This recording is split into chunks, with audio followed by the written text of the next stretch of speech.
हम 5 सबसे अद्भुत गिनती करते हुए अपनी सीट के किनारे पर रहने के लिए तैयार हों। बिजली चार्ट के नॉकआउट। इन नॉकआउट क्षणों ने आपको उनके शक्तिशाली मुक्कों से हैरान कर दिया। नंबर 5 पर हमारे पास माइकल स्मिथ बनाम एलेक्स एस्बरी है।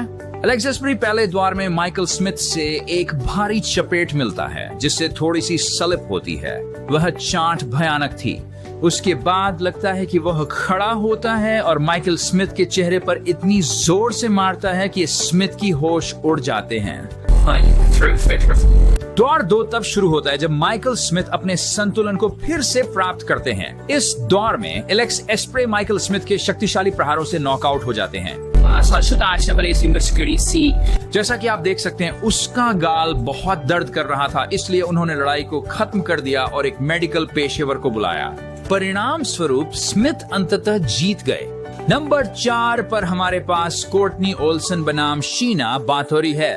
उद्घाटन दौर में शीना बाथोरी को कोर्टनी ओल्सन ने मारा। वह बहुत जोर से मारती है, लेकिन लगता है शीना को ही मिल गया। फिर शीना उठती है और ओल्सन को बहुत जोर से मारती है। वह जमीन पर ढह गई, लेकिन सौभाग्य से वहां 2 पुरुष थे जिन्होंने उसे बेहोश होने पर पकड़ लिया।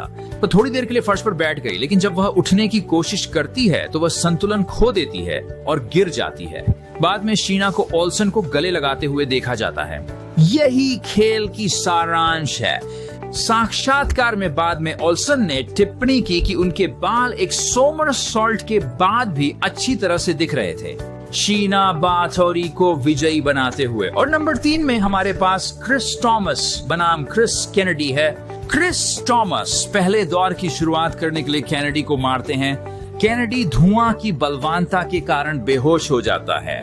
बाद में उन्होंने खेल रद्द किया और चिकित्सक से उसे निकालने के लिए पूछा। केनेडी बाद में चिकित्सक केनेडी का परीक्षण करते हैं और उसे बैठने में सहायता करते हैं। लगता है उसने चीजें भूल दी हैं। फिर वह धीरे धीरे उस भयानक थप्पड़ से बरामद होता है।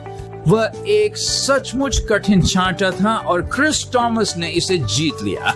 नंबर 2 पर हमें जू स्कॉट बनाम एंथनी ग्रीन मिलते हैं। एंथनी ग्रीन ने पहले राउंड में स्कॉट को बहुत जोर से मारा, लेकिन यह स्कॉट पर बहुत प्रभाव नहीं डालता लगता है। उस कठोर चपेट के बाद वह स्थिर प्रतीत होता है। स्कॉट थप्पड़ की बरामदगी के बाद इतनी जोर से हरी मारता है कि वह ठोकर खाता है और अपनी पदास्थिति खो देता है। हरा जमीन पर गिरता है, अपना संतुलन बहाल करने और ठंडा होने की कोशिश करता है। दौर 2 तब शुरू होता है जब ग्रीन स्मैक से ठीक हो जाता है। हरा दूसरे दौर में स्कॉट को कठिनाई से मारता है, लेकिन यह उस पर कोई प्रभाव नहीं दिखता है। वह संक्षिप्त रूप से लड़खड़ाता है, फिर गति पकड़ता है। जब स्कॉट अपनी संयम वापस प्राप्त करता है, वह इतनी जोर से मारता है कि ग्रीन अपना संतुलन खो देते हैं और जमीन पर गिर जाते हैं। ग्रीन खड़े होने की कोशिश करता है, लेकिन वह उसको पोजीशन पाने में परेशानी होती है और वह संतुलन खो देता है। वो बैठ गया और कहता है कि उससे बेहतर नहीं हो सकता, जिसका परिणाम स्कॉट की विजय में होता है। नंबर 1 पर हमारे पास वेर्न कैथी बनाम अमीर नुरुद्दीन है। वेर्न कैथी ने उद्घाटन दौर में अमीर को कठोरता से मारा, जिससे वह चेतना खो बैठे और जमीन पर गिर पड़े। वह थप्पड़ सचमुच बहुत कठिन था। हालांकि वीडियो देखने के बाद वे इसे फाउल घोषित करते हैं, लेकिन आगे की विचारणा और विश्लेषण के बाद उन्होंने वेर्न कैथी को विजेता घोषित कर दिया।